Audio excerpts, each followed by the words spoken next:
आप सभी भक्तों को रक्षाबंधन की ढेर सारी शुभकामनाएं। आपका जीवन मंगलमय हो, खुशियों से भरा हो। रक्षाबंधन का त्यौहार राजा बलि से मनाया जाता है। जब राजा बलि के यहाँ वामन भगवान 3 पग भूमि मांगने के लिए गए और राजा बलि ने 3 पग भूमि देने का संकल्प कर लिया, तो भगवान ने वामन का रूप, विशाल रूप बना करके 2 पग में सारी सृष्टि को नाप ली।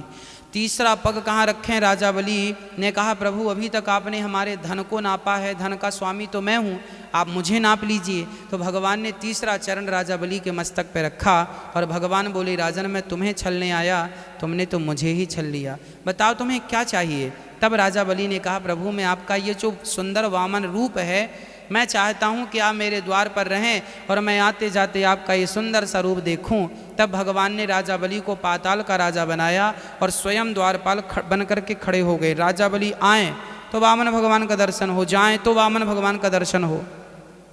राजा बलि तो आनंदित हो गए, पर माता लक्ष्मी दुखी हो गई कि मेरे प्रभु लौटे नहीं। तब राजा बलि के द्वार पर माता लक्ष्मी आके रोने लगी, बोले आज रक्षाबंधन है, मेरा कोई भाई होता तो मैं उसी की कलाई पर राखी बांधती।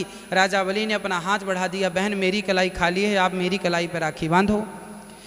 तो जब राखी बांध दिया राजा बलि को, तो लक्ष्मी जी ने, बलि ने कहा कि आप कुछ मांगो। माता लक्ष्मी ने कहा जो आपका द्वारपाल है वह हमें दे दो।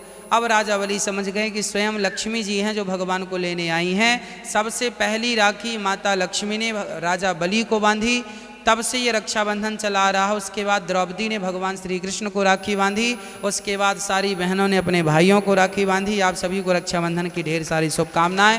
यह पावन पर्व, पावन त्यौहार, यह प्रेम का प्रतीक है, यह परस्पर संबंध को मजबूत करने का प्रतीक है, जहां भाई बहन के रिश्ते भी मजबूत हों और हम परिवार में बड़े प्रेम से रहें, अपने जीवन को यापन करें। आप सभी को पुनः रक्षाबंधन की ढेर सारी